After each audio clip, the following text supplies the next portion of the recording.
Hold on a second.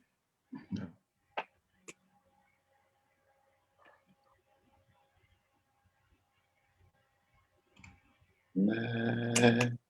Oh. Don't Drell, we live.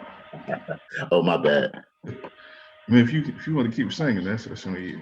Well, I was just feeling John Legend pain. So how long you play, boy? Dude, turn your speakers down, man.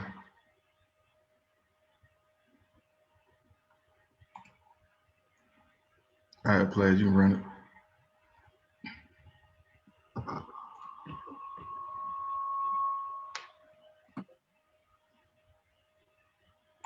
You ready? Yeah, go ahead. Hey, ladies and gentlemen, welcome to That Beat $8 a podcast, aka the Black Awareness Rally a podcast. You could be rocking with anybody else in the world, which you are here with us, and for that we do appreciate you. It's your man Pledge, alongside my main man B. What up? And we have a special guest that's joining us today. What's up? Go ahead and introduce yourself. Y'all talking to me? Yeah, man. Hey, man. I wasn't ready. Y'all just ran on. I told y'all hold on. Nah, just we finna move, man. Yeah, we gotta respect everybody's time. We gotta respect everybody's time.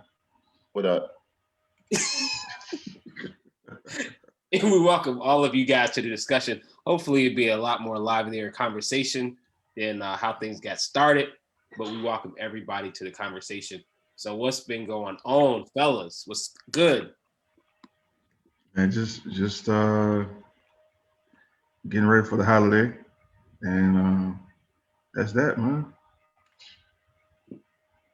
How about you? It's been a busy week, man.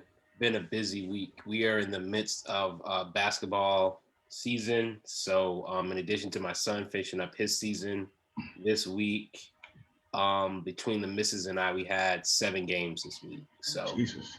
Yeah, so it was a lot going on. A lot of exciting basketball. Had a buzzer beater this week that I shared with you guys that we won off of a buzzer beater 3. We had I think another 2-point game, and then we had a 2-point loss. So it's a crazy week, a lot going on, but I'm happy that the weekend is here. So, hey, real quick, we got one more guest that's gonna join us. So whenever he show up, we don't be surprised. But man, y'all sound like extra busy.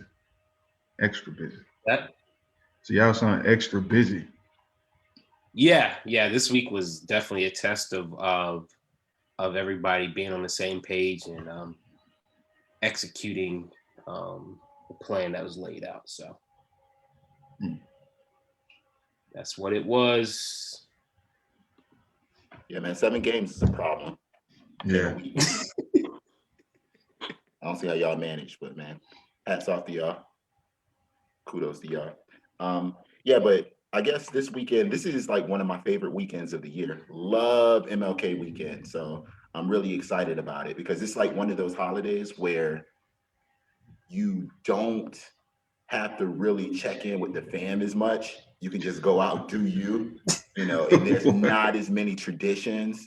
And you can really celebrate, like you celebrate Dr. Martin Luther King Jr. definitely, but you also have to take time out to really, like, I guess, commemorate all of the other people that helped him achieve the dream or work toward his dream as well. So there were a lot of people that came up around his time. Like I was actually watching some videos on the SCLC and stuff like that. So I thought it was really awesome. Yeah. Show. We got Mr. Charles Elliott. What's going on, fellas? What's happening, man? Good, man. What's happening? Yeah, we just real quick, we're just trying to see what everybody up to, how everybody been. So everybody has gone. Just share how your week been or what you're looking forward to for the holiday weekend. So, same like Kendra, hopping on the back end of his story, I realized how important the church is and communities every time MLK Day comes around. That's what it means for me. And every year we talk about like what service opportunity do we have? But I think we're like hit and miss. I think 1 out of 3 years we actually even try to do something.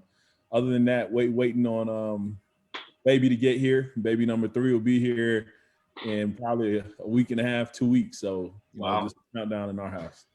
Soon. Exciting, Yeah, man. yeah, I ain't know that song. Yeah, man. Well, congratulations, homie. You and players got the baby game on lock. I think Drell probably gonna be next though. Drell probably gonna be next. No, do not do that. You will slip up. I honestly feel you will slip up way before I do. Wait, you finna get married, man. What? You gonna get married before me, not? What? Hey, man, I don't mean anything about babies or anything. We talking about marriage, dog. Oh, I thought you were talking about babies. We're a very traditional group of guys. We're a group of guys here. It was implied that talk about the baby game. That's implied that you're gonna be married first. Okay, well, you're making a lot of, but the implications on that conversation was just talking about babies. That's just because we don't have babies out of wedlock as Black people. We don't do that. We don't. Only 70% of the time. Let me bring that whiteness on the show, man. Not that we know of. Right? But yeah, fellas, we'll take a break and make it a little lighter this week. So Pledge had the wonderful idea getting the fellas to come in and help us out. Still gonna be our brand of talk, but it's about sports. Let's be transparent with the people. My subject was going to be very, very light. You picked it. Nah, you found a way to add some weight and some complexity to it. Go ahead, man. You run it. I'm sorry. Maybe I missed that. I missed it. I thought that's what we was doing. I was like, hey, let's just talk about basketball. You was like, let's bring a social justice issue to light. So that was all B right there. I missed the same conversation from last night, pretty much. Everybody mad. Well, let's back up. Pledge, introduce the topic. Wait, real quick. You ready? Because I didn't think about doing a Black Awareness rally. I have a couple if you want to. Yeah, good. I can get some off Afro Tech real quick. So my first one is going to be the Miss Black Awareness pageant winner. It is going to be Miss Nina DaCosta. She will be the first Black woman to direct a Marvel film. She will be doing Captain Marvel 2. She will be the director of it. And in addition to being the first Black woman to direct a Marvel film, she will also be the youngest person to direct a Marvel film. So 2 records in 1 week. Okay. So shout out to Miss Nina DaCosta on getting tapped to direct a Marvel film. I know that's more for you guys. I'm not a Marvel head. That's not my demographic, but I will support the same way I showed up to watch Black Panther and didn't know what was going on at all. This is a Black man. Well, that's what's up, man. She was breaking records. Shout out to everybody that might not be aware. She also directed the new Candyman reboot. So whenever that drops, I want to shout out Regina King. Her directorial debut finally dropped. One Night in Miami. That's the story of 4 Black icons. I think Jim Brown, Muhammad Ali, Joe Frazier, and Malcolm X met up in a restaurant. Large part due to segregation, and that was pretty much one of the only places they could meet. So it talks about. You think they had a group chat? That's about as group chatted and you're gonna be in the 60s. So shout out to Regina King for dropping that, and the critical acclaim it's receiving from the fans. So if you guys got a chance, you can watch it on Amazon Prime. Anybody know if it was released in theaters too? I seen because I actually got a ticket to watch it at a drive-in, but I didn't go see it. So, but it's out on Amazon Prime now, so I will be checking it out at some point today, since it's like Black Weekend and celebrating everything Black. We're going to Black this weekend. That's probably been good. song for the week's show. Again, for anybody that's unaware, One Night in Miami is about Malcolm X, Muhammad Ali, Joe Frazier. Man, I just forgot again. Nah, Who's the not Joe fourth person? Frazier. Malcolm out. I know it's Sam Cooke. No, Joe Frazier was there. Isn't it? Because Joe Frazier was there. Oh, yeah, he's the was that fourth person. Yeah, it was the fourth person. So it was Frazier, Ali, Cook. That's right. Frazier, Ali, Malcolm X, and Sam Cooke. So it's like an iconic photo that they want to tell the story behind. Nah, it's Jim Brown, homie. So, Well, I mean, we can yeah. Google it. But anyway, Is just it? check the film out. Check the film out. I watched the first 5 minutes. Jim Brown was in it. Okay, that works. But I know it was 4 guys, definitely. Okay. That was like the next remote location of this broadcast after the lockdown, quits. We can call it Night in Miami, man. One Night Miami. Yes. Yes. I definitely think that's a good idea for remote broadcasting. Great idea. Pledge, you got anything else? You want to do the other 2 segments real quick or not? Fellas, if y'all had any African-American women that you guys want to, if you got anybody you want to shout out, you're more than welcome to. We just didn't want to put an extra assignment on you guys. Thanks for joining us. No, you know what? That was good enough. Shout out to Dr. Atira Charles, who is the chief diversity executive over at Louis Vuitton, Hennessy Moet Louis Vuitton. Yeah. Major moves. Dr. Charles has been studying, identity, marketing, a lot of different, concepts around psychology in the corporate consultant for a real long time. And so big ups to her and the whole Charles Family Fun Squad, and just shouts. Atira's a beautiful person. Did I happen to meet her in Chicago that one time? No, not in Chicago. I think you've met her in Tallahassee, maybe. Okay. I'm thinking this your younger cousin, or your cousin that's in our age group. No, she's not family. She's not family. I got you. All right, but I did see that news. I forgot about that too. Drell, you got anything you want to add? Again, you don't have to, but. No, I'm a huge fan of the show, so I came prepared. So, yeah, I definitely wanted to give a shout out and respect the legacy of Coretta Scott King, actually, who, because as I said, to get to this particular day, there's a lot of people that were behind it. So a lot of people that I mentioned earlier, but definitely Coretta Scott King, who actually signed Dr. Martin Luther King Day into legislation. And just because she was a civil rights activist as well, like that's how they met, they vibrated on the same wavelength. And she definitely was a huge backer of women's rights, the LGBT community. I know later in life, like right before she passed, she had a stroke, but she was also a renowned author as well. So yeah, she put in a lot of work for the cause and the struggle. So shout out to her and her legacy. So pick up. I'm always during this weekend, I'm always reminded of a quote that I heard, and I forgot who said it. But it's like when they were trying to pass legislation for this, they're like, how racist do you have to be to not want a day off? Like that's like sound like a Chris Rock line. When people were opposing that I feel like that would have been so perfect for today's topic, but we did promise a lighter week. Yeah, my bad. What else? Man, the community has been real positive with the feedback for the film. So I would say that's a community moment. Shout out to them for that. Also, there has been a groundswell with the information coming in from the Capitol Police.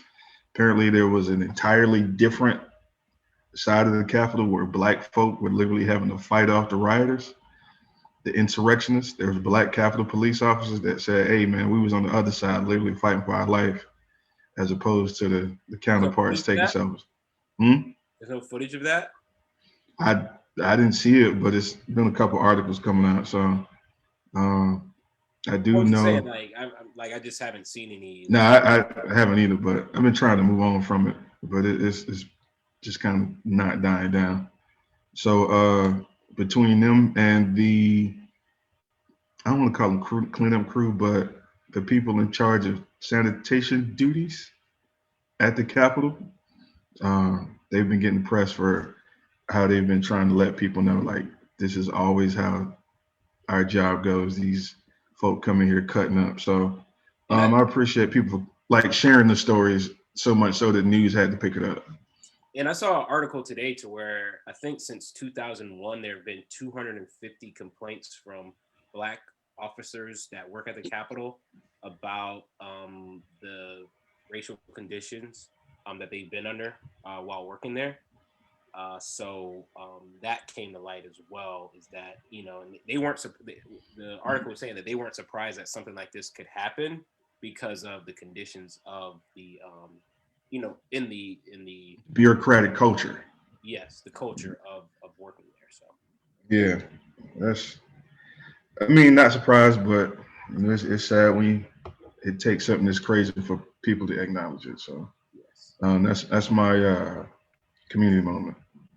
I have a major one for my community moment, and I'm going to do a lot of reading here because it's very very you know, impactful. But Apple announced this week that they're going to launch a major racial equality and justice initiative project Oh, systematic racism, advance racial equality nationwide.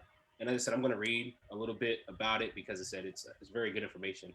So Apple today announced a set of major new projects as part of its $100 million racial equality and justice initiative to help dismantle systematic barriers to opportunity and combat injustices faced by communities of colors. These forward-thinking comprehensive efforts include the Propel Center, which is actually going to be a center in Atlanta's historic University Center, a first of its kind global innovation and learning hub for historically Black colleges and universities, and an Apple Developer Academy to support coding and technology education for students in Detroit, and venture capital funding for Black and Brown entrepreneurs. And they teamed up with the Harlem Bank for the entrepreneurial part of it. And would Harlem Blank be Black? I'm sorry? You said Harlem Blank with the Harlem Bank. I'm sorry. Bank. Would that be a Black bank? Black owned bank? I hope so. Sounds Black. I don't know. Yeah. Is Harlem still Black, y'all? I don't know. Black as hell, but It sounds Black. Yeah, I mean, you know, historically, yeah, but okay. Yeah, so Is it called Harlem still? Apple. I mean, That's like asking if there's a big three in Brooklyn. Yeah, it's like upper no, what they calling it, NoHo now? Yeah, no. They call it NoHo. Like they trying to strip it, boy. Look, you see how they do? Anyway. Hey, so that's it's hard in there now, though. We're gonna see. Them reaching back and helping you know, college students and high school students with the STEM and the app development education in Detroit as well as Atlanta. So big ups to Apple. It's a way to justify the purchase of the iPhone 12 Pro Max, I guess. So anyway, shameless plugging. Fellas, you have one if you want to share? I feel like every day is a community moment with the work I do. You know, I've heard some really cool things. I'm an avid fan and listener to the show as well. But just big shout out to the fact that you know, Jeff Bezos' estranged wife and the work she's doing in the community for higher ed, and you know, the money that's been given in donation to all these institutions. Looks like they're actually activating on their gifts and starting to make plans for it. So big shout outs to her. You guys remind me, is her name Melissa? Is it Melissa Bezos? I can't remember her first name. I never looked into her name, honestly. Yeah, but I did hear about the money she was taking from him, giving it there. She was Robin Hood. Yeah, essentially. I mean, but that's transformational work because just like what was done in Morehouse, you know, last year, it's just big. It frees up the books for these schools to get out in the community and really continue to do impactful work, you know. True. now let me ask you, as somebody who's involved in you know, works with HBCU, have you like what Apple is doing, you know, in their partnership with HBCUs? Have you seen it kind of like trickle down to you guys and in a, you know, in an impactful way? there are a lot of organizations, whether it be locally, regionally, statewide, international, that have been doing work with HBCUs to that scale for a long time. I think the fact that Apple has jumped on board, that's kind of that moment where everybody's calling each other out corporately, because when you look at Google and how long it took for them to implement diversity initiatives even within their door, when you get to the big four, Apple has a seat at that table, and for them to step up and say this is a priority, and it's a priority for us to do this in the face of selling new products and services. People's books are really tight right now. The markets are looking good, but those in the corporate realm like you know that people are still worried about forecasting outlooks for the next couple months. So the fact that they're prioritizing diversity initiatives and stepping out and say it's not just an important factor in our buildings, but also outside is huge, because schools have those organizations that are going to continue to give and do the work without the recognition. I think Apple just allows a way for there to be a beacon approach where even more entities will now jump on and value diversity in education.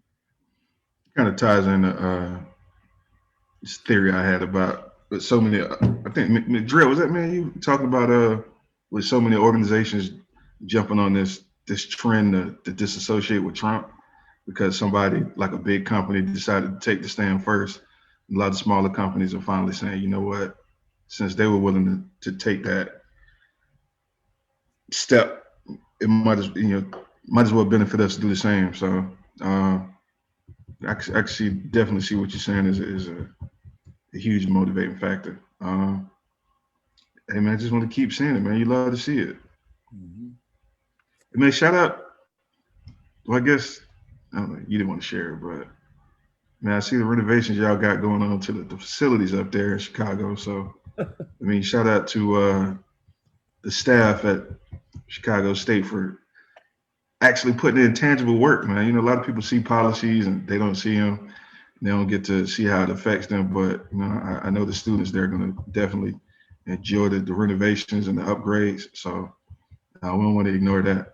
Well, like a lot of things, I mean, the floors is one thing, right? Like the floor was a bunch of tiles that help us create a hypoallergenic surface, and they can now drop weights on the floor and have a high-tech facility. But leading up to that, there's so many partnerships. Like we had Nike come in, sponsor with us, this partnership, a multi-year partnership. We had an apparel provider, a couple of tech companies. We had a lot of donors step up, like during our giving days. So it's like the floor is great, and it's something to create a headline, but it's like the work we can talk about that led up to that over the last year that's meaningful, because those are the people that want to see it flourish. True. Hey man, many hands make light work. Drell, what you got? You got anything, or you kind of want to move on? Nah, man, I just want to give Elliot his flowers and everything that they're doing, man, and everything that you guys spoke on. I'm ready to actually get into these conversations and talk. So looking forward to it, man. And did y'all hit up the sponsors yet? Is that what we're doing? I got one right here, man. Hey, let me know what you think. Stormy Charles Realty. She's looking to get on, man. Hey, what's up, man? Listen,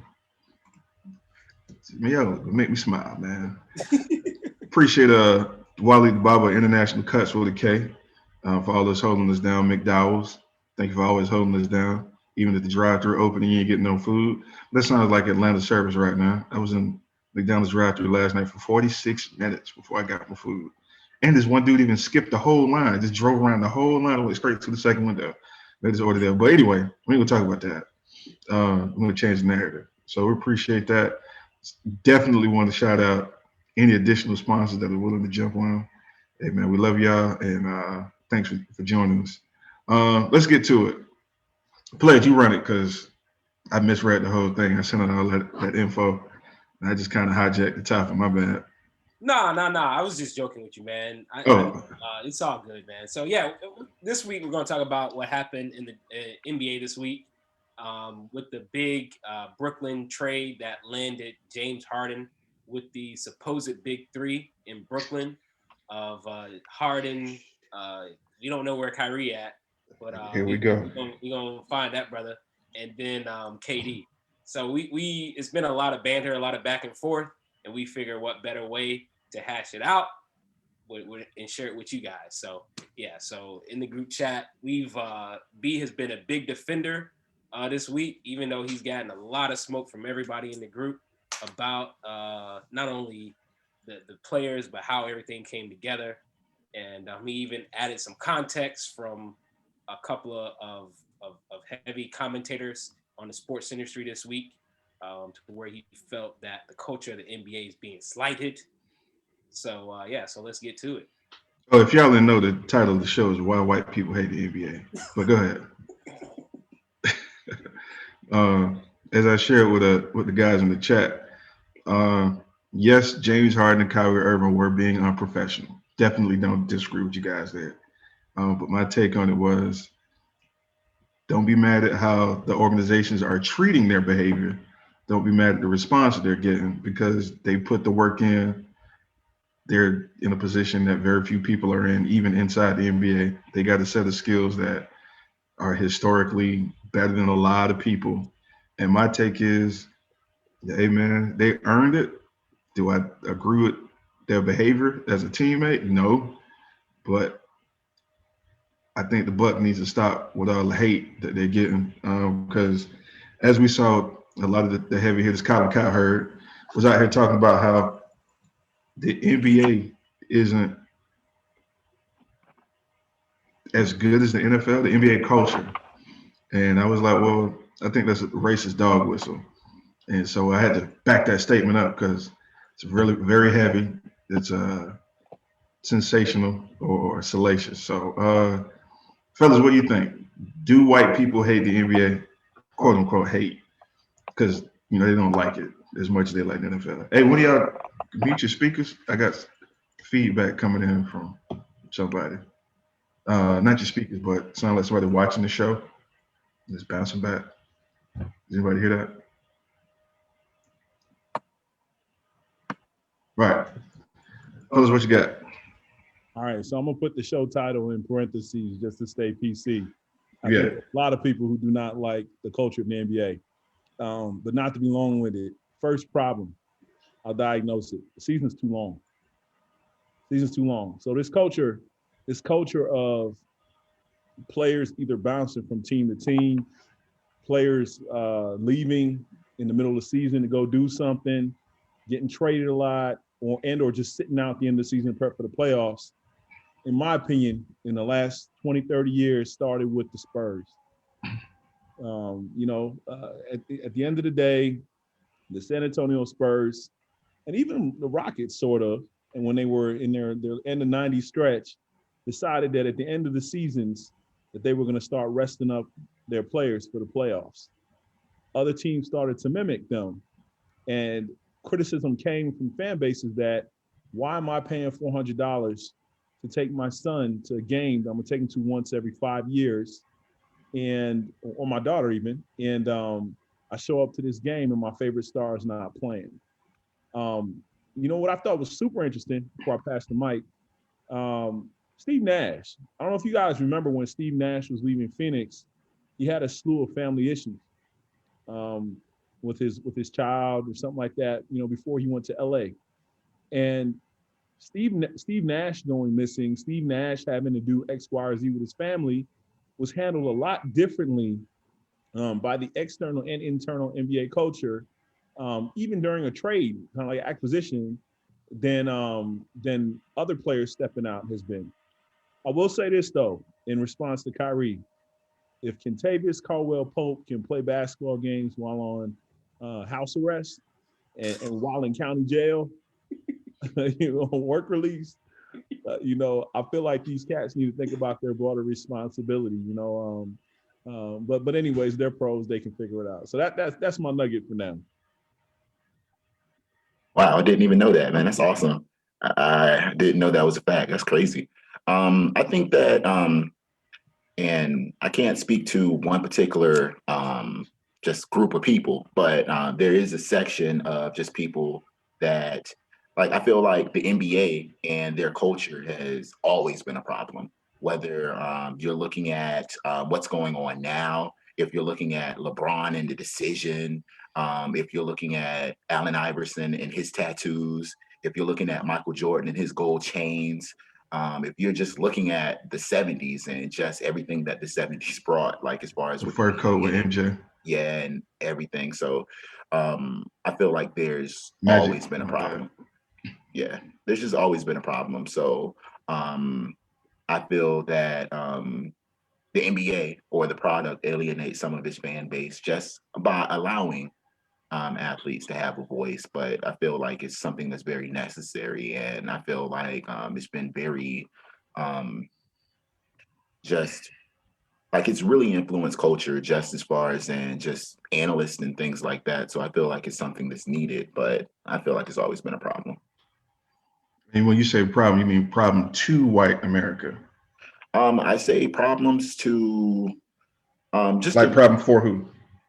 just a problem of um I guess just the group of people. So there's a lot of people that feel that way, like whether it's white America, because I feel like there's some, like if you look at Tyler Hero, you know, there's just some people that just fully embrace it. So I just can't say Yeah. all of white America, but there is, like I was actually watching a video before this call and they were just like, you know, the Republican base, like, you know, they were talking about Republicans who watch basketball and how many of them have stopped watching basketball. And I was like, you know, For some context, I was being very ham-fisted with the title. It's definitely a generational thing. As I sent you guys a podcast from NPR, it's a generational thing. Like anybody that's born on this side of 88 or 83, that's technically a part of the hip hop generation. For all intents and purposes, everybody in that generation, suburban or urban or rural, maybe not even rural as much, but we generally love the NBA because it's generally a hip hop industry. You know what I mean? Like the product of it, a lot of influence. So a lot of the people in our demographic, we love the NBA, or we don't really necessarily see a real problem with it. And I think a lot of us on the show, we have a problem with what Kyrie and them did because it makes it harder for the team to compete. But in terms of the backlash that they get from a lot of these conservative commentators on these conservative sports networks, Fox, I'm thinking it's like, all right, man, you sending out a lot of dog whistles that are going far beyond, sports itself. So, Pledge, we never got. Well, me and Pledge had a long, extensive conversation via text message, but. And I mean, just for full transparency, what kind of kicked us off was, the Cowherd show, whatever. For full transparency, Fox Sports is not aligned with the way Fox News is. Right. Colin has expressed his political views, and he doesn't align with 45 and things. So that's kind of a background to the story.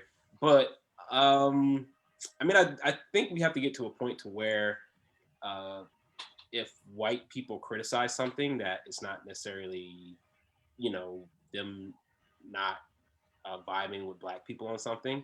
And so that's my take on that particular person criticizing the NBA and kind of So let me contrasting against the NFL culture. Why was it necessary to contrast the NBA culture and the superstar culture to the NFL when this had nothing to do with the NFL? Well, like my problem with it was the autonomy statement, like because he bashed the NBA's ability to let players roam. What'd you say, Al? No, I'm so sorry.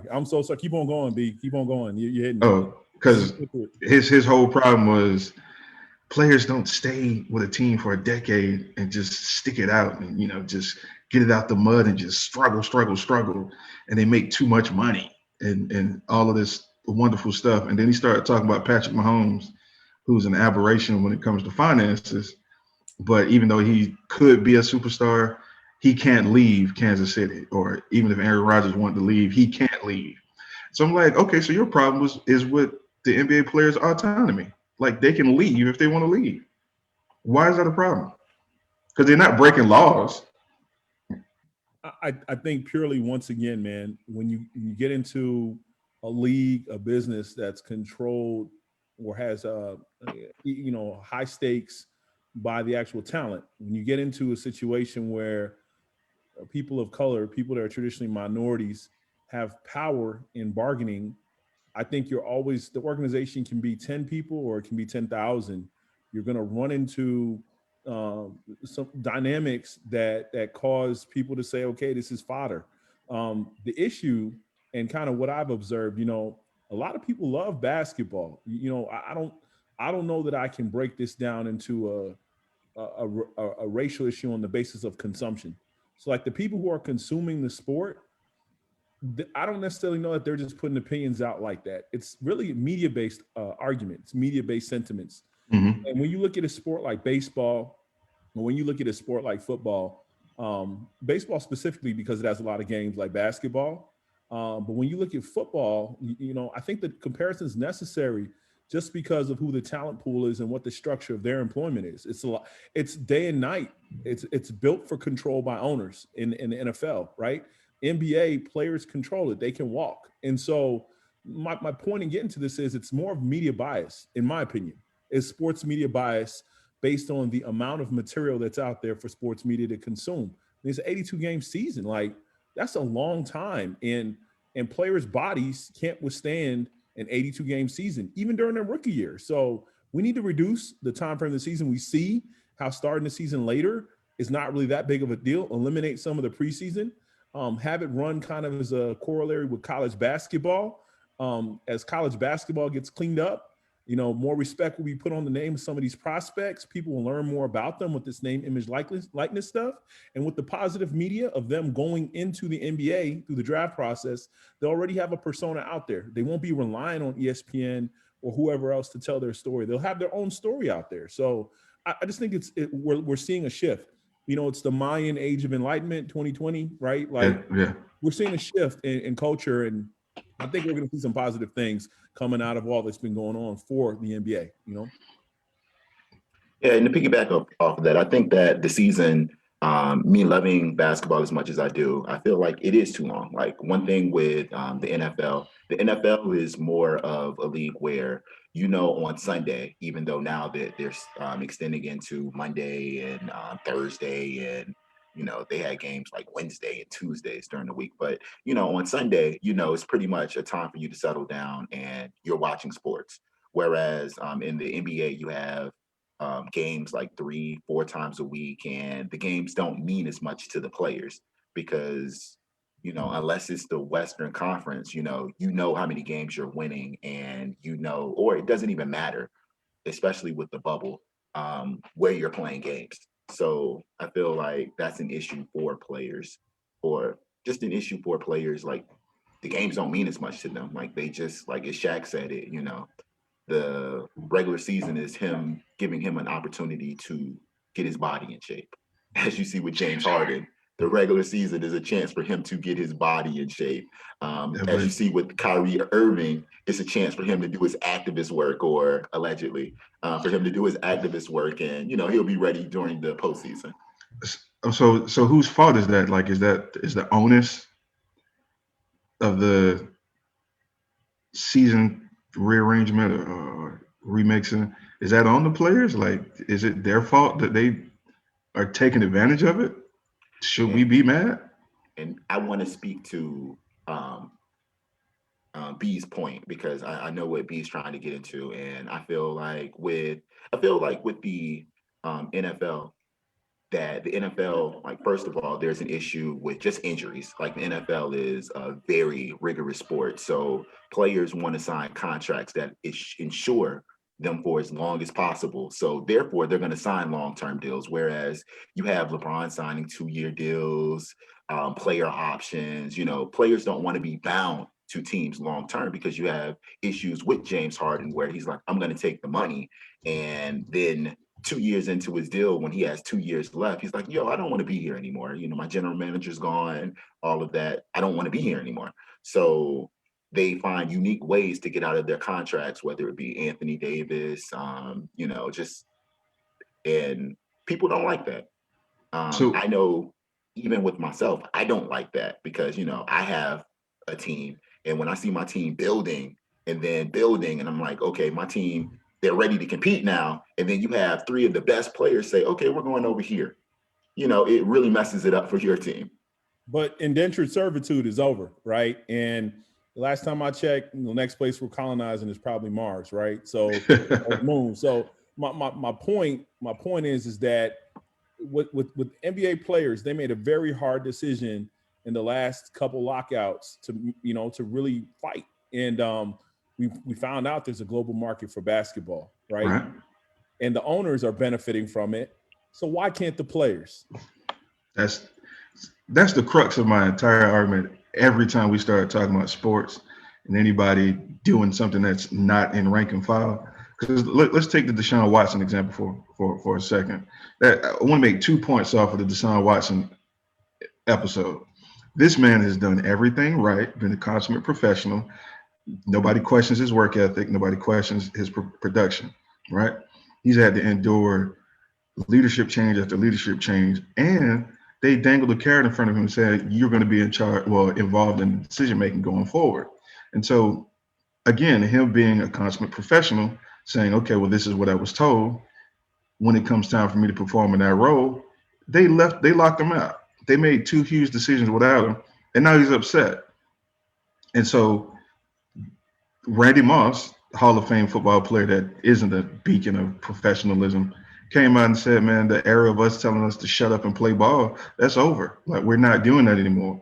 Deshaun Watson, of all people, deserves to voice his dismay about how the management and the organization handle his situation. Now, let's take my second point from that. Why Colin Cowherd ain't talking about him complaining too much or forcing them one to trade out, or the culture of the NFL is messed up because Deshaun Watson, a superstar who happens to be black, wants to leave the team he's with? I think I'll go back to the first thing you said. He's done everything the right way. And I think a problem that people have with Harden and Kyrie is that they haven't necessarily done everything the right way. Push back on I that. don't have a problem with them exercising their power, but people would like for them to go about it, doing it in the right way. Let me push back on that. Question. 2011. Y'all know what happened in 2011, right? Yeah, the decision. Yes. The world melted, set itself on fire. Dan Gilbert wrote something that was thinly veiled racism in my eyes. I'm not absolving him of that, because his pockets was going to be hurt, because the economy of Cleveland was going to be hurt. LeBron James, you can't tell me LeBron James didn't handle himself professionally in that situation. Yeah. He did nothing wrong. So why did we get the reaction that we did from sports media, to Elliot's point? Because, again, us hip-hop generation basketball fans, we just were like, okay, we just gonna be fans of the Heat now. Like, we just moved with them. But why did sports media and the generation above us have such a problem with LeBron doing it? Because, again, consummate professional. We can't say LeBron ain't professional. So LeBron. What's the difference in that, Pledge? Go ahead. Oh, anybody want to answer? We're getting the same reaction. Why? As I said, I don't know why there was such a strong pushback against LeBron for the decision. I do not know why that was, whatever, especially when his entire attempt was to give $2-3 million to the Boys and Girls Club from that being aired. So those were philanthropy and professionalism. They still got mad. Why? Drell, help me out. Okay, I just wanted to write down my points because I didn't want to forget anything, because there's so many that I have personally, because just going back to that, I'm an Orlando fan, and just looking at LeBron come up short time and time again during the finals, and that leading up to the decision. First of all, I had nothing wrong with it I felt nothing wrong with it because he was a free agent and he was entitled to go wherever he wanted to, which is the key word, free agent. James Harden wasn't. The problem I had with it was, one, I don't believe he was good enough to win a championship at that particular moment. I feel like there was some major holes in his game. One, he still wasn't able to shoot it, as the point with the Spurs able to pack the paint. Two, I feel like his game was very absent of a post game, being as physically dominant as he was. It wasn't later until the Miami Heat where he started running a lot of the offense out of the post that he actually transcended to another level. And then there was also the point in which they felt as though he gave up his last series right before his exit. So those were a lot of things that were going into quote unquote the decision. And going to Pledge's point, it did go to a noble cause. Like there was a lot of people that benefited from the decision. Hence the Boys and Girls Clubs, because I remember him pulling up in the foreign, and yeah, it was a very good look. But that's just what I felt. There was a lot more going into it, and then he not letting the owner know. Like I feel like he should have gave the owner a little bit of a heads up. He didn't have to, but I feel as though as much as that city gave to him, I felt as though he could have gave him a little bit of a heads up, like at least before the show, like, yo, this is what I plan on doing. Push back on that. Why the owners ain't give Deshaun Watson a heads up? Hey, I gotta leave in 2 minutes. Go ahead. Go ahead, do you? Hey, I just want to make sure y'all understand, man. Sports is a lot like your jobs. If you guys show up to work one day and your chair wasn't at your desk, your garbage wasn't pulled, that annoying employee that you don't like working with is now in your office, and they gave you the red stapler and told you to go work in the basement, it creates a work environment that's not necessarily conducive to success. And so you guys have to track on things, right? Like, let's not consume this like how the media does. At the end of the day, LeBron James grew unhappy in Cleveland from day one, right? He made the best of it because Akron is home. He's not from Cleveland, he's from Akron. And Cleveland was like a war zone, a couple decades back, man. It's a really impoverished place. It was undergoing regentrification. And so a lot of people that had renewed faith in the culture of Cleveland and got on board with the direction that the city was going in, or Cuyahoga County was going in, was because they said, we're going to take this raw young black male and put him up as the poster child of the city, right? He was even embraced by Ohio. And so you got to talk about a place that is very bifurcated racially. And so that's why you saw what happened in Cleveland. It wasn't about one race being mad at another. It was about people feeling betrayed that had their name on LeBron. Last thing, being somebody who went to a rookie game, I had an uncle who blessed me and we went, they put him in a tough situation as a rookie, right? Like they set the tone for his tenure there by allowing Ricky Davis to make his life hell, right? And like he dealt with that for 2 seasons or 1.5 seasons. Then after that, he was making a constant appeal to the ownership to bring on big time free agents, and some of those free agents came in the form of big men that he needed. He had some awesome guards, but you don't know how many conversations happened about what free agents he was trying to acquire on the team. And those rookie deals coming out of the first 3 years, the offers you get, those things, the negotiations go on forever, man. You don't know what garbage offer they put on the table for him after his first 3 years were up.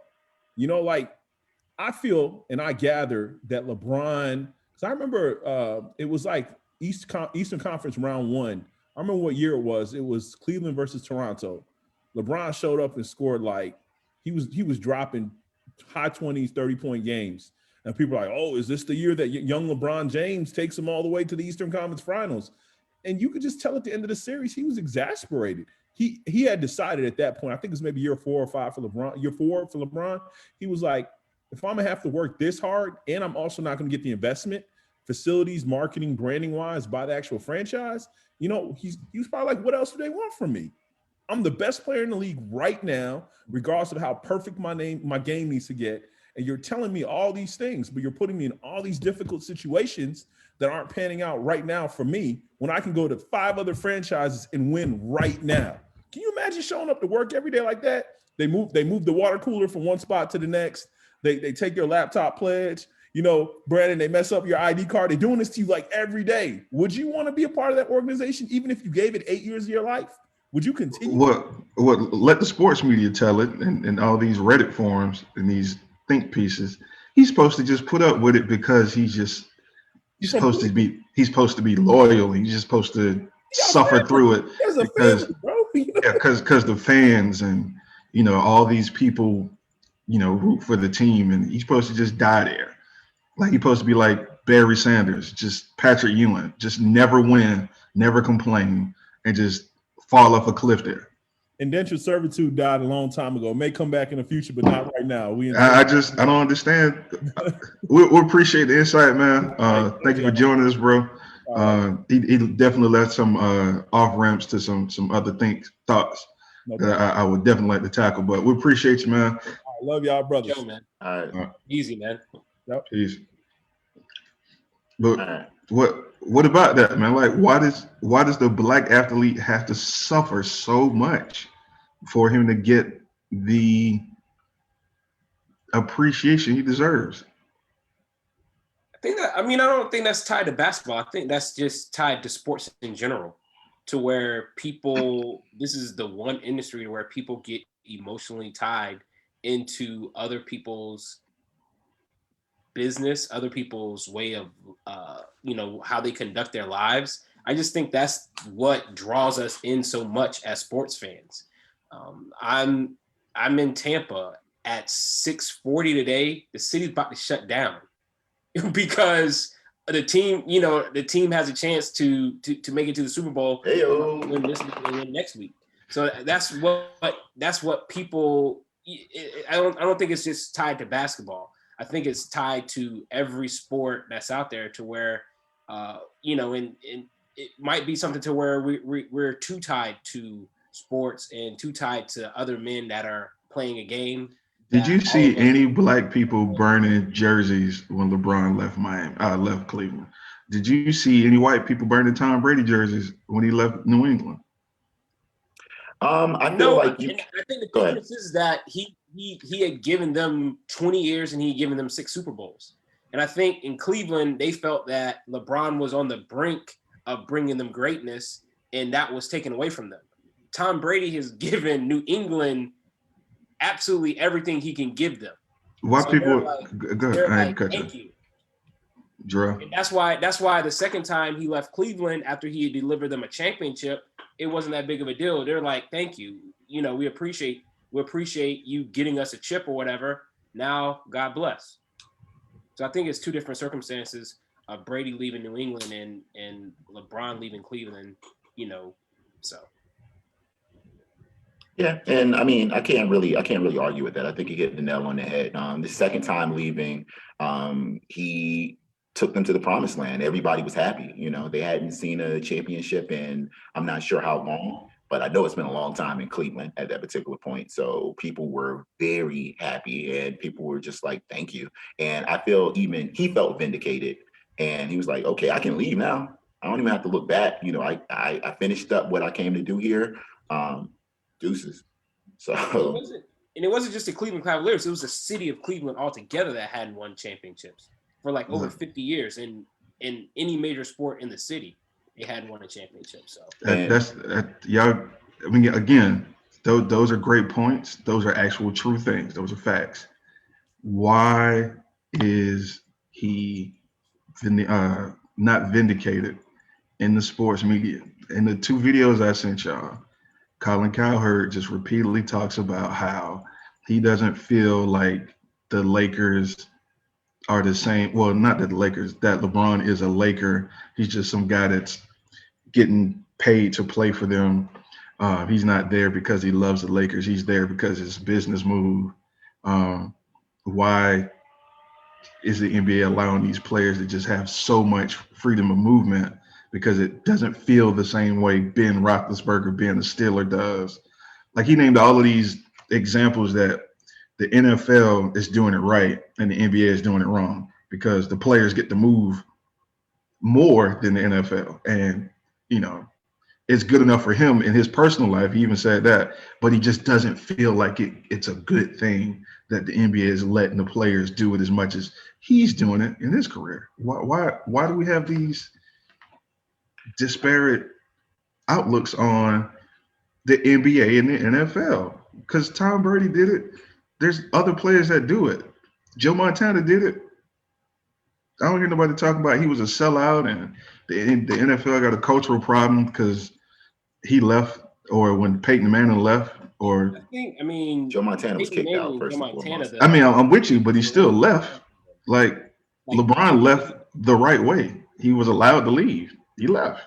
I'm saying, but Peyton Manning and Joe Montana, the organizations, Like we're like, hey, So, but this is what I'm saying. It's okay for the organizations to control the fate of a player who, come on now, it don't get no bigger than Joe Montana and Tom Brady, and then sports lore. And nobody was like, oh man, that was messed up how the organization did them. But when LeBron, who's got some stature that's historic, when he decides to leave on his own, it's a problem. But when the ownership does it, it's okay. What? Why? I don't think people think of it as the ownership being okay with it. Like, one, we have to look at it in a sense I'm talking of about the fans being okay with the ownership deciding what happens, as opposed to the fans aren't players either. deciding what happens. I don't believe the fans are either. Like, if we like say for instance, me being an Orlando Magic fan, if the Orlando Magic make a dumb trade or they make a dumb pick, I'm on their head. It may not get as much traction because it's a small market team, but we're on their head. Going back to your point about Colin Cowherd and he doesn't feel like a Laker, this will feel like a Laker. You know what I mean? Like, it's just one of those things when you come into your team and you are like already who you are, it's a little different than when you grow up. Like Kobe, he's He born and grew bred. up. He's a Laker through and through. Magic How Johnson, about he's a this? Laker through and through. How Like about this? He Kareem said Abdul-Jabbar, he was a trade. Shaq was a trade. Like we all know the history of the Lakers. Like even with Shaq. I'm saying, but every time they had a little dynastic run, it was due to a big man trade, right? So them three that they won with Shaq, that was a big man trade. The few they won with Kareem, it was a big man trade. So we can keep going back and forth with the Lakers on that. But in Collins' breakdown of how the loyalty feels different with LeBron there, he named Shaq. I'm like, Shaq was a trade. It was all everybody knew that was a business move because he didn't get the same amount of money or better in Orlando before he left offered. money in Orlando. Yeah, so again, But it took a while though. They but I'm saying, lowballed him at first, and Shaq felt a certain way, so he was out from that moment. But why is he still getting, put in this? Oh, he's a Laker loyalist, and I feel like the Laker brand fits him because he was there, as opposed to LeBron decided he wanted to go there. Why do people get mad when LeBron left? Like Bill Simmons had a pod where he talked about how he doesn't. It was Bill Simmons and it's a black dude that Drell was the black dude, Larry Wilmore. So Bill Simmons and Larry Wilmore did a show together. It was just like a guest feature, whatever. It was 2 years ago. I was still in Tampa. And so Larry was on there and they were like, man, let's take a break from the political stuff. Let's talk about sports. And so Larry was like, cool. So Bill Simmons was like, man, I miss the days when it felt like the only thing the players had going for their life was playing the sport that they played, not like Kevin Durant wanting to start a media production company and Kyrie Irving wanting to get into philanthropy. I was like, why do you have a problem with that? Didn't nobody have a problem with cats like Dan Marino starting car dealerships and restaurants and coaches doing it for the Dolphins? But now you talking about you mad because black people want to do it? I think it's not a genuine argument that they're presenting. And the only reason I could find with that age group is just that age group, and it's primarily in the media. Why is there two different takes when it comes to the NBA and black players doing it? Because I'm from South Florida. Most of my family was Dolphin fans. We went to Shula's Steakhouse. We went to the car lots. Everybody was in love with the Miami lore and slapping a Miami player and a coach name on a restaurant. But Kevin Durant wants to start a media production company. Well, I miss the days when players just stuck to sports and didn't do nothing else. It ain't never been like that for the superstars. But it's a problem now because we doing it. I feel like there's a section of people that just want their athletes living hand to mouth. They don't really want them, I guess, doing some of these things and just transcending the sport. And I feel like in the NBA, because the NBA is a little bit different from football. The NFL isn't as much of a star-driven league as the NBA is. Right. So therefore, you have people like LeBron has transcended the NBA. Like he's bigger than the NBA. Like that's just like you can look at social media and his followers. Like he has a bigger follower base than the NBA in total. Therefore, he has a bigger followership than the NFL. So, you know, he's one of those players that when you think about topics that are going on in the world, like say, for instance, what happened with Daryl Morey in the China incident, you're like, LeBron, what do you think about it? You know, everybody wants to hear LeBron's take because he has transcended the sport. That's why so many people are looking at more than an athlete and they want to Right. hear his take on Right. things. So I get what you're saying on that. A lot of people don't want to see players or patients running the asylum, as you say, because they feel like they don't know what's in their best interest. But going back to the Deshaun Watson, what you call it, Houston's a trash organization. Like, let's just put it out there. Let's just put it out on Front Street. It's my opinion. No, But it sounds like what you're saying has been validated by, again, same show Colin Cowherd with Joy Taylor saying they're tripping and they got a religious zealot running the organization. Chaplain as Yeah, GM now. like you got them walking around in like robes and stuff, and people are like, man, what are you doing? So why is it they're the same outcry, same show? We wouldn't decrying the culture of the NFL for letting some unqualified, no experience having somebody jump in and be a GM of a team because he prayed at meetings. Man, I think it was pointed out though. I think it was that's what I'm saying. So that it wasn't treated like the NFL had a problem. It was treated like that organization. You see what I'm saying? Like they get the lone, they get lone shooter, problems as opposed to black people got a problem because they're selling crack. No. So you're saying that the same way this was treated as an isolated incident, the situation with the Harden stuff should be treated as, and Kyrie incident. That's what I'm asking. Like, why he came out was like the NBA has a problem. What? I don't just think it's the NBA. I think it's a culture of. It's the world we live in. Yes. I think it's a culture of basketball. I don't think it's just NBA. I agree. That way is especially me being with my limited level of involvement in high school basketball, to where these young kids that kind of get exposed early as a potential. I think the treatment that they get and the coddling and the special gloves that they get treated with, I think it starts at a young age, to where these kids know they have a certain level of power and a certain level of influence, and you see who's running the elite level of the amateur basketball movement. It is shoe companies. They have their own basketball tournaments. They have their own basketball clinics and everything or whatever. So I think these kids get empowered and they learn of, I guess what kind of. They become savvy business people very early. Like, all right, these people are trying to use me. No, I'm going to use them. And I think they develop that at a much earlier age nowadays because they're targeted at such early. Earlier. So should the question then be, why is it a problem that the kids are evolving as fast as they are mentally? Because the NFL and football sets it up such that you can't have the same movement and freedom, partly due because of how the sport's set up. You need a lot of equipment. You can't see guys. It takes more people to have success.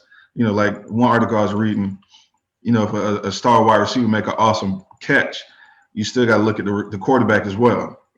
You know what I mean? So it takes more people to get success in football, but it also is, we got 70, 3/4 of the league is black in the NFL and 3/4 of the league is black in the NBA. It's not the players' fault that the sport is set up for individuals to have more success, on a given exciting play. You know what I mean? So why are we blaming the players for creating the culture when it's the sport itself was built that way? You know what I'm saying? Yeah, as I said, the sport itself, it lends itself to that because one, you have fewer people, so the individuals that are involved in the sport have more power, have more value that are associated with them. In a NFL, they can go pick up people off the street, a lot of times or whatever, and be like, hey, we need somebody that's gonna, return punts or whatever. We're gonna have an open tryout. So you're a lot easily replaceable in the NFL. And I think that leads to people conducting themselves in a certain way when it comes to expressing their individuality or people expressing their frustrations with a lot of things, because they know, hey, if I step out of line, there's a way that I can get replaced. James Yeah. Harden and Kyrie, they know that who else can handle the ball like me? Like who Yeah. else can hit this step back like me? Nobody. Yeah. And to Pledge's point, like they actually had a strike for the NFL and they were replaced by replacement players.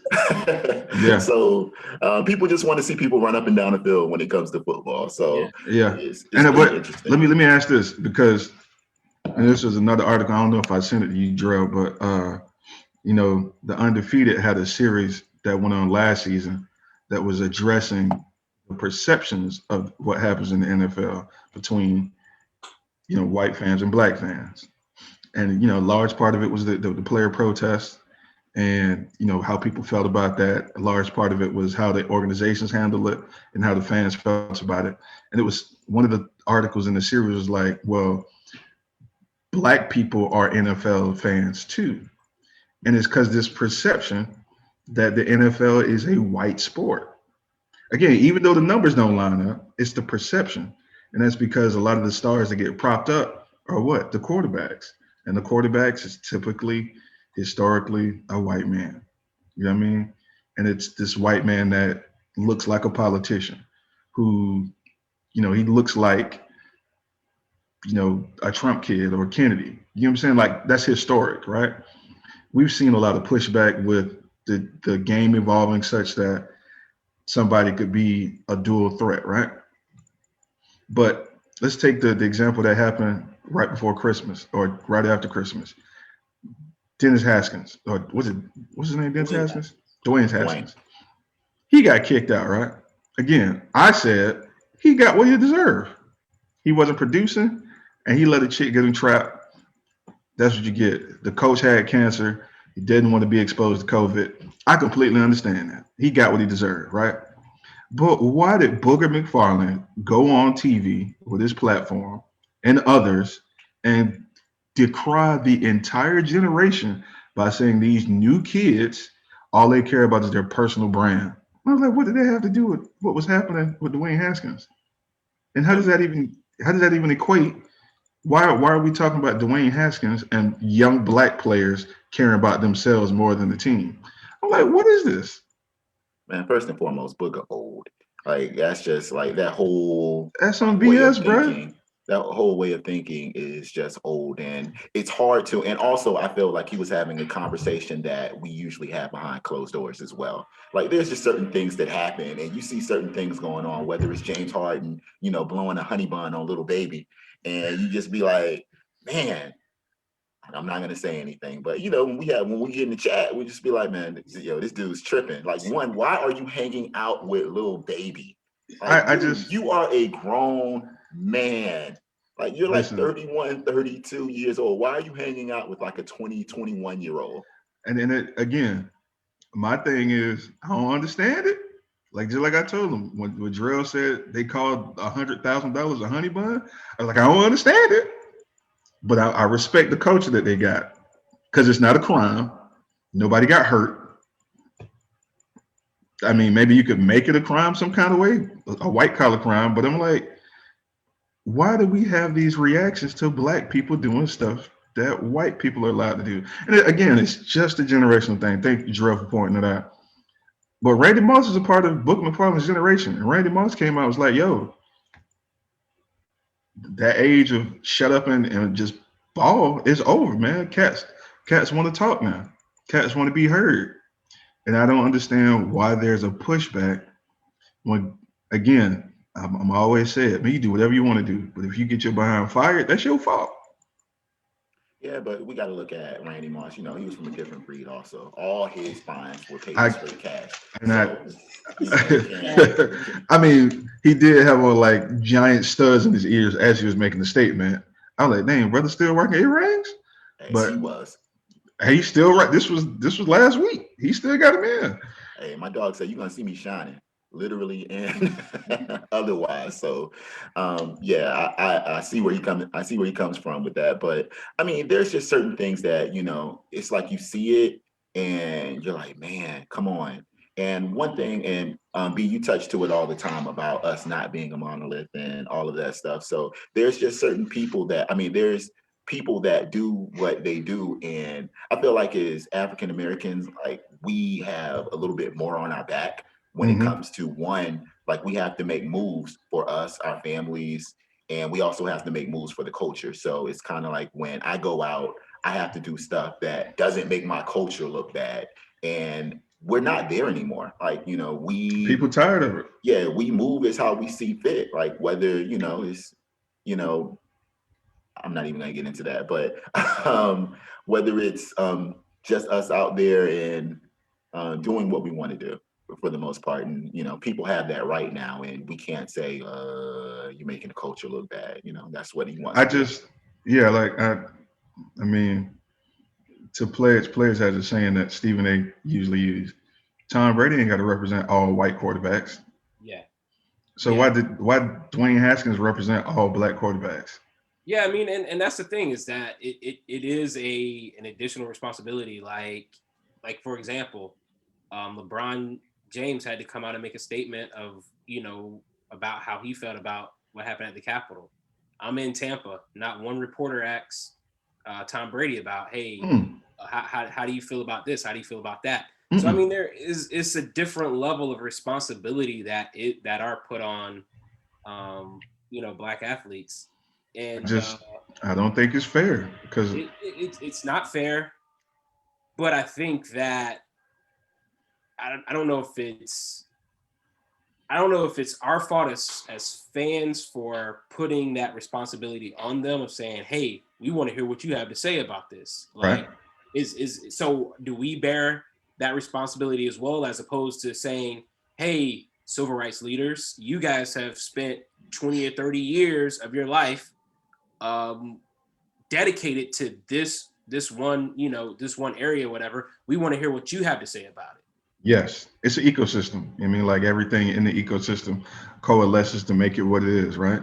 And so this goes back to my question. I know it's a little, people might think I'm just pouring it on thick. Why white people ain't asking Tom Brady what he think about the Capitol?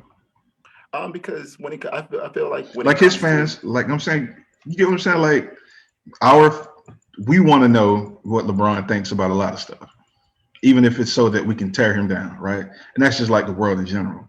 Tom Brady, he might not be as famous as LeBron, but he's in that same category. You know what I mean? Like that, they just in a place where you got to be a special mofo that come around once every 25 years to be that person. Sure. Why isn't he responsible, even though he's making moves and gestures to say he supports Trump? Why is he not being asked what he thinks about what Trump supporters did? I think he nipped that in the bud a long time ago when he was running for president, because they did try to ask him some questions about Trump. And I think he really like just nipped it. And also, I feel like if he comes on and says, don't ask me those questions, they're going to respect how he feels. And LeBron's a little bit more outspoken. So, you know, he's going to give his thoughts. Whereas, you know, he was a little bit more quiet when it came to the China situation. So he knows where to pick and choose his battles. But with that being said, I feel like as African Americans and us representing, what is it, 13% of the population?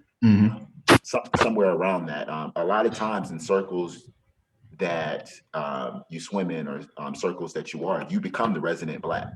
So people want to hear your thoughts on certain subject matters, because like I had a coworker once, and he actually was a friend of mine. He was like, you know, where I came from, there were no black people. Like I didn't see black people until I moved here. So in certain places, you're just a resident black. They want to hear what you think on certain situations because they aren't around African Americans as much. Yeah, and I don't think people prop Tom Brady up to be somebody who has to be a political strategist or civil rights. He's not propped up to be that. As I said, that's why I'm saying I don't know if it's the onus is on us fans and consumers, is if we prop our stars up to be those people, you know, and so therefore they have to respond some way, somehow, or whatever. I mean, Malcolm X said white people not giving them the space to be that. They just force us to be that. they find the biggest, most accessible name that they could find. And at the time it was Dick Gregory. And they just shove a mic in his face and say, talk about politics. And it's not fair to us. I mean, like, it's not necessarily fair to LeBron, but because of the history that we have, he kind of has to address it, because conservative media is going to shove a mic in his face and be like, represent all black people. And I don't think it's conservative me, but I think it's us. I think it's. I'm saying, but I'm saying what I'm agreeing with you. Like, the NBA is losing white support from a certain age group because there are no white stars, or there are fewer and fewer white stars. Larry Bird even, I mean, that's going to bring some back, but Larry Bird even said it, hey man, the NBA would do better if they had more white stars, because it's just not, because it's a meritocracy, you just kind of getting weeded out. But a lot of people in our demographic, black people, we look to whoever they're going to put on TV. We don't care if they qualify, because it's so infrequent that we're on TV, right? So even in the 40s, when Stephen Fetchit was on TV in blackface, or Amos and Andy, black people went out there talking about, oh, they making us look like coons when you go watch it. It was like, nah, we don't get to be on TV that much, so we're going to rally behind whoever on TV. And that's just us. You know what I mean? Like, we kind of hold tradition a lot stronger than a lot of people. And so in that regard, yes, it's our fault. But on the flip side, there are people that we're trying to prop up that they won't let ascend to the heights, that they'll put the mic in their face, right? So, it's an ecosystem. We're all a part of it. We all have a role to play. We decry them leaning on celebrities so much for their opinion on political matters, but they still not going to the actual political experts and asking them what they think. Why? Because when they're astute, they're gonna get a scary take. Like, it's very few black people that were surprised about what happened on January 6th. It's very few of us that were surprised, saddened, shocked that deaths happened, but we weren't surprised. Yeah. You know what I mean? And I gotta give a shout out to LeBron too, because when Kerry Champion and Jamel Hill started their Won't Stick to Sports show, he was their first guest. Right. That's big. Great job. Great job. That was while he was in the bubble. Right. He was like sleepy on the call and everything. Yeah. And so that was huge, because he was saying, look here, let me give these people this platform. Let me, this is their first show. And, I think short of Barack Obama, LeBron's the biggest guest you can get. I agree. And so, and then his show, The Shop or whatever, I think where he's bringing people from different industries, different,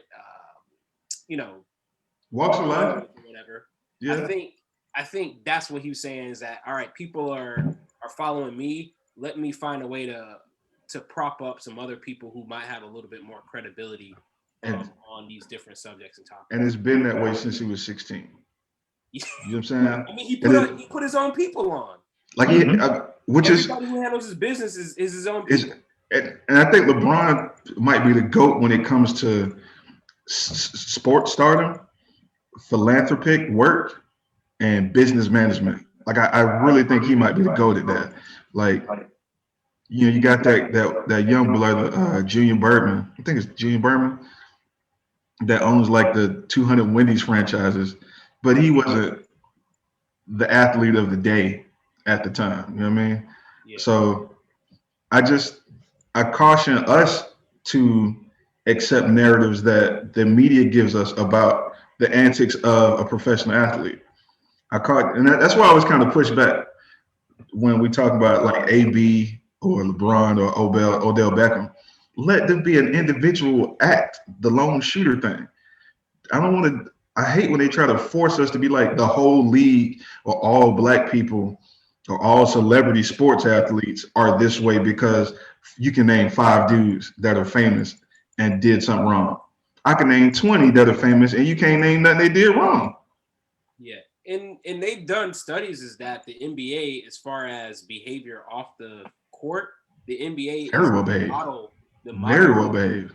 for players not getting into trouble, off the court. I don't know where that Caldwell Pope thing. I don't know where that came from. I Like mean, Elliot was talking about earlier. I have to look. I mean that's L talent. L gonna dig up some info, boy, that ain't nobody else got. But other than that, I don't remember when the last time an NBA player got in trouble off the court. So legally, I mean, like, they're performing really well. I mean, you got that Bucks player that got accosted in the parking lot when he was going to CVS, but that was police brutality. Illegal Like, parking.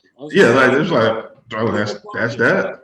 We ain't got no domestic abuse charges or anything. But I'm like, as quick as they are to elevate Dwayne Haskins to this status of, these young players that are concerned about their brand. Like, you got Russell Wilson. You can't say nothing wrong about Russell Wilson. Deshaun Watson.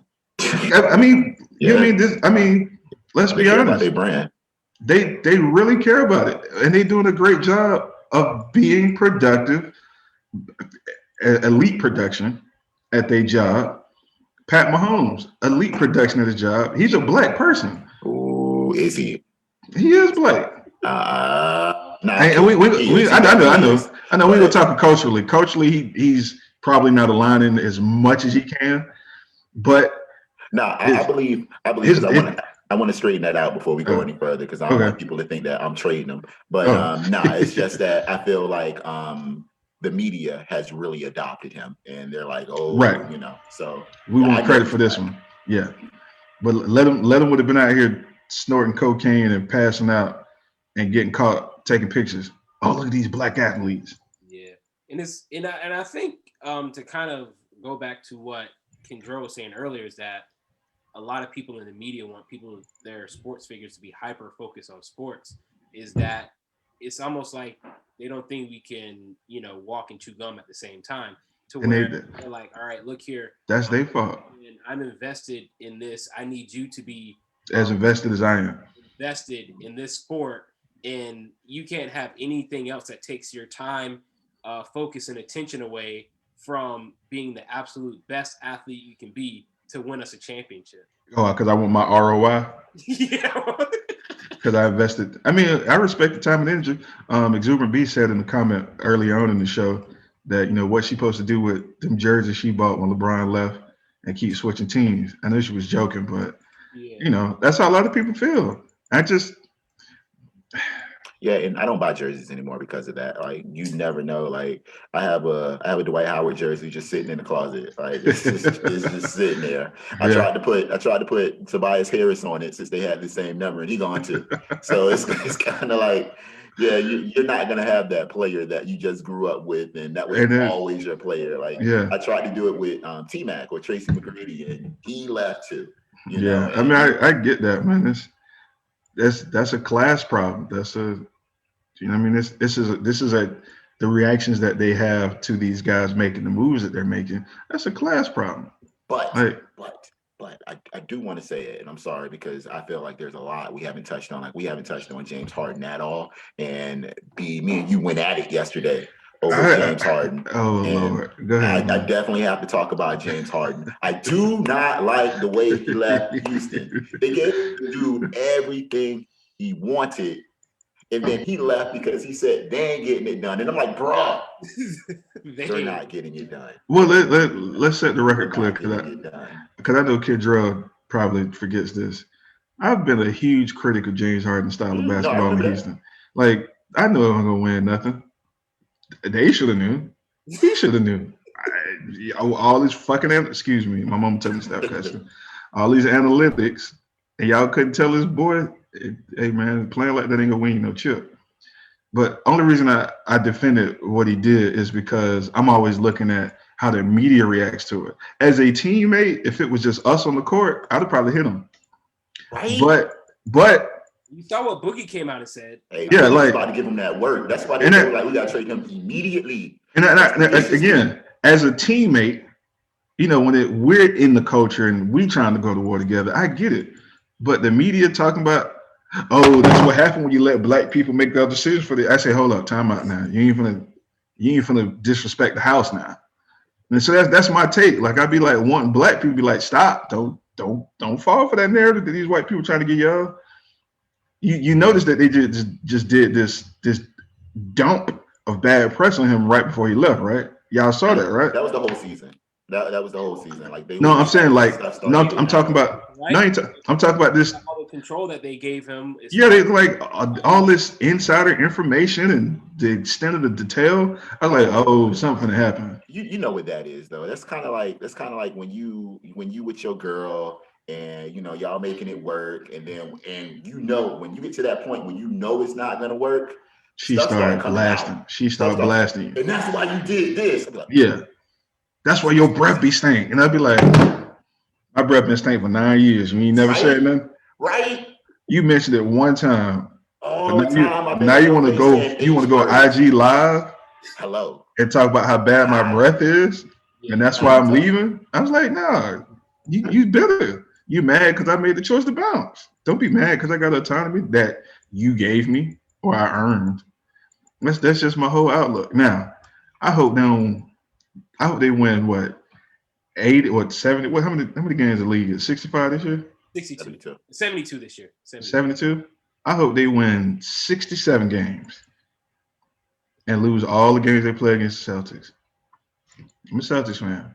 But when it comes to that narrative about black people running the side, hey, stop all that. Stop being mad you can't do what these boys doing.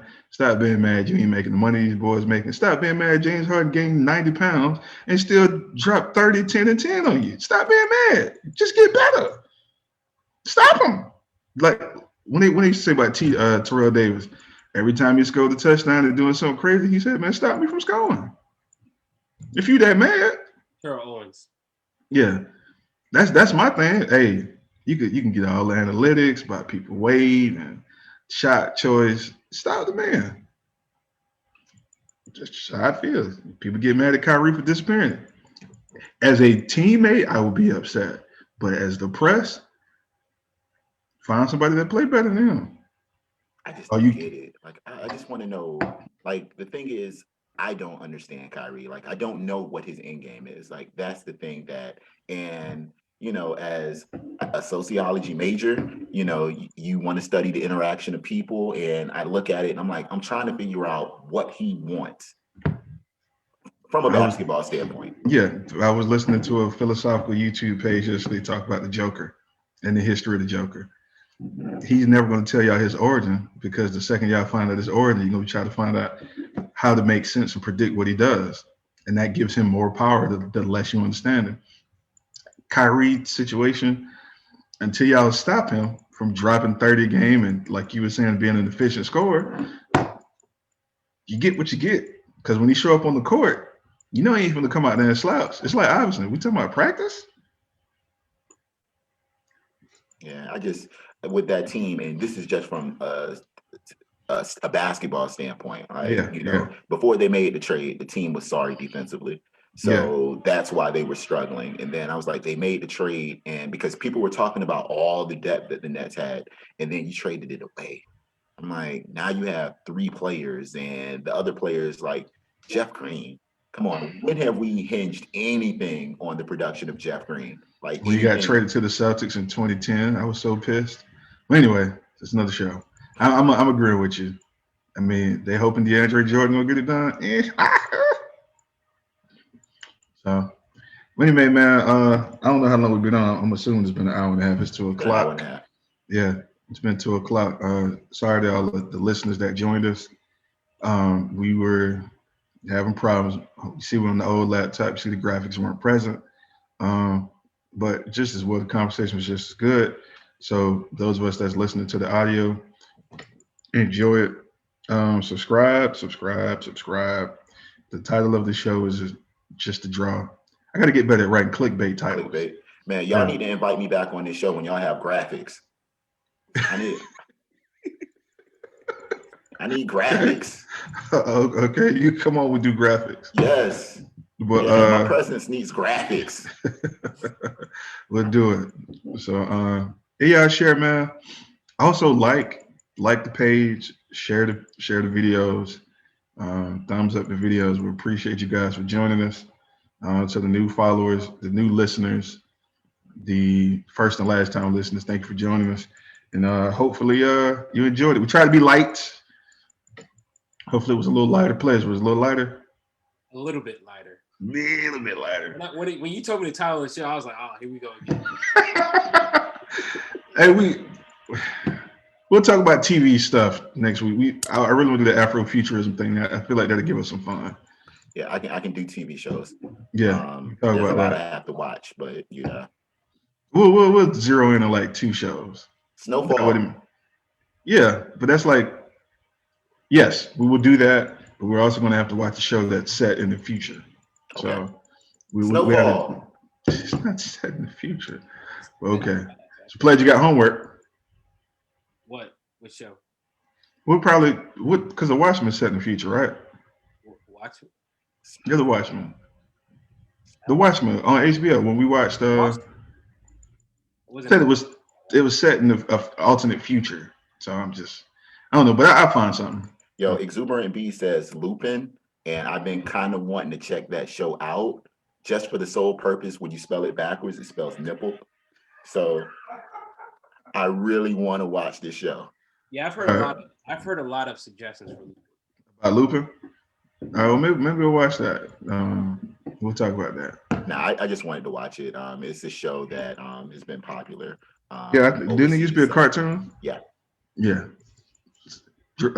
Pledge is not allowed to CGI, I assume, because it's just about a guy who's a really good thief. So. No, I mean, I said I actually have it on my list. Okay. Oh, it's on the list. Yeah, so check it out, man. But anyway, we'll see y'all next Sunday. Thank you for rocking with us. Drell will be back. If you enjoyed it, share it, like it, tell a friend, leave a comment. Enjoy your Sunday. Happy MLK Day tomorrow. Fire up the grill in some way, shape, or form. Try to enjoy the fact that you are giving a day to pause and reflect. If you want to do something simple, community service, something as simple as finding an elderly person in your neighborhood apartment complex, going to get groceries for them, just helping them take the bag, do something because it's supposed to be a day of service, and try to serve somebody. Again, you ain't got to be a real big act. You can donate $5 to somebody, or you can just, get somebody bus fare. I don't know, find something. All right. Yeah, shout out to all the OGs like Dr. Martin Luther King Jr., Ralph David Abernathy, Fred Shuttlesworth, like all of those people that just put in work back during that time period so we can be here. We can talk this noise. And get these jokes off. Right. No doubt. Hey, man, it was fun, man. It was fun. So, God bless. Peace. Doop-a-doop.